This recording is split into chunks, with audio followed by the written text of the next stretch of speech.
As we move closer to the first primaries in the 2020 race, we are keeping a close eye on a few swing states that could ultimately decide this election, like Pennsylvania, where NBC's Harry Smith recently sat down with a group of undecided Democratic voters in Bethlehem, a city that was split between Hillary Clinton and Donald Trump in 2016. Just 4 years later, there is one issue that is still at the top of voters' minds.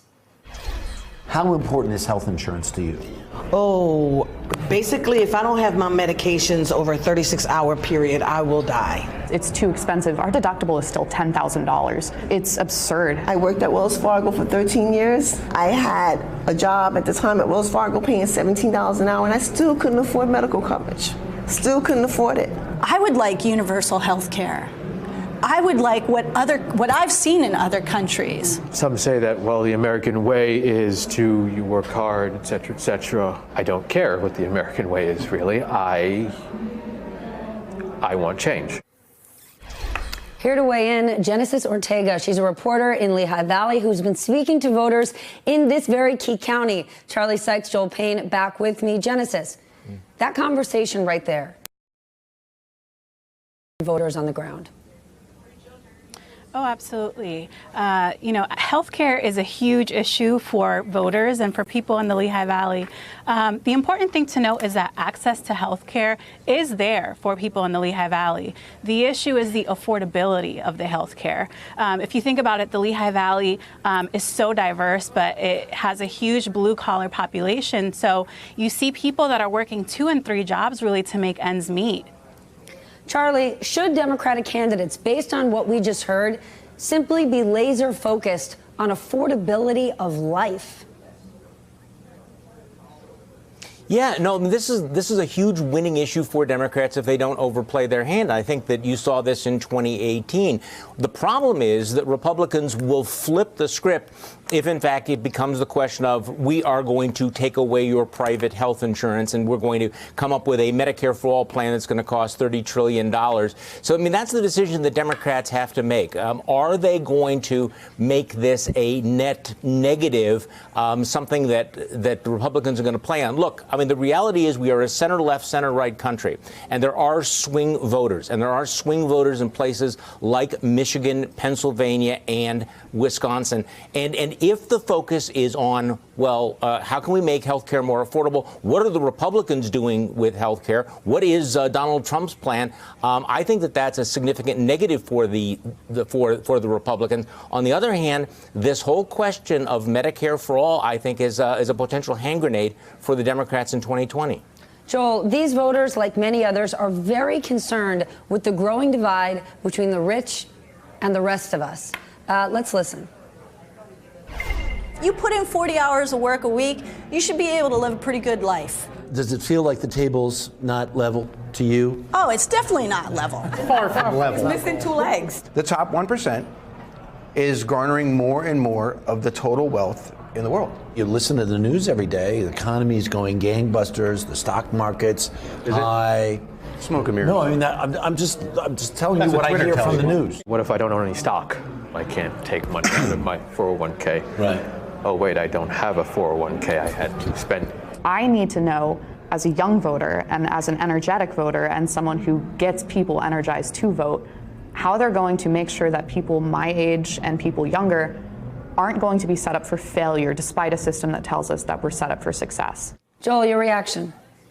Yeah, I mean, look, that message is probably the same thing that those candidates on the trail are hearing in Des Moines and Nashua, New Hampshire, and Spartanburg, South Carolina. And so I think that's why you've seen candidates probably shy away from talking about the things that make news here in the Beltway, like impeachment hearings, and talk more about health care, about Medicare for all versus expanding Obamacare, about just the affordability of life, like you put it. But I think that suggests that Democrats actually have the upper hand. I mean, you have a president that spent a good chunk of his political capital passing a tax bill that expanded the wage gap or expanded the wealth gap between the wealthy and the poor, and did not do anything but serve as a tax giveaway to millionaires and billionaires. And if Democrats can effectively execute that case, I don't see how Republicans can push back on the idea that they've been focused on people like those people around those tables. Charlie, it's not just about the rich and what is defined as the poor. As the first woman said right there, if you work hard 40 hours a week, you shouldn't be struggling like this. And those people who are saying a strong stock market, which the president touts every day, is smoke and mirrors, it simply doesn't articulate the full picture. Could this argument come back and bite the president? Yes, very much so. This is really the sweet spot in American politics, that if you play by the rules, you ought to be able to experience the American dream.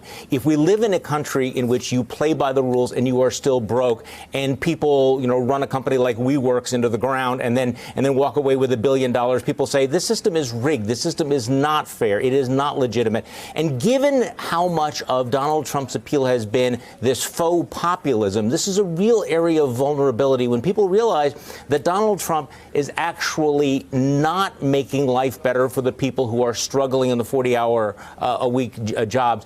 That is going to be a real problem for him. And I think this really is a potential vulnerability for Donald Trump and a real opportunity for Democrats.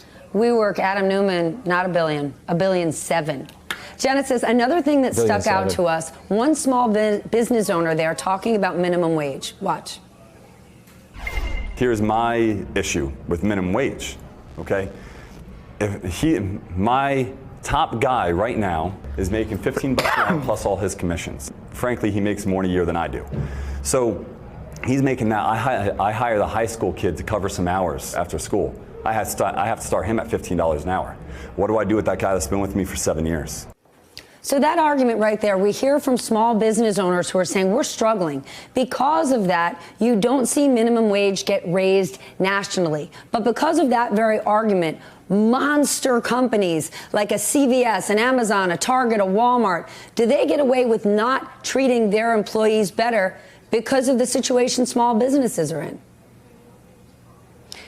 I mean, I think you see that across the board. In the Lehigh Valley, it's a great example. Like you said, we have an increasingly large number of small businesses that are actually going out of business because of the fact that they can't afford to pay people more than the minimum wage. And it goes back to what we were saying earlier. You have people working 40 plus hours a week, but they can't afford to pay for their lifestyle, pay rent, pay their medications with just one income. So you see employers like Amazon and these warehouses coming in, and yes, they might get away with some things that they shouldn't be getting away with. But I think overall for people, it's just being paid more is more important to them, at least here, than it is to work for someone where they're going to be taken care of. Joel, small business owners can't get by, and these mega behemoths are able to arbitrage the system. How should candidates look at this? So what's interesting here, and I saw that clip, it is the epitome of pitting, not as wealthy people versus less wealthy people. In other words, you've got the millionaires and billionaires sitting atop the system, and then you've got these small business owners fighting with their employees over pennies, basically.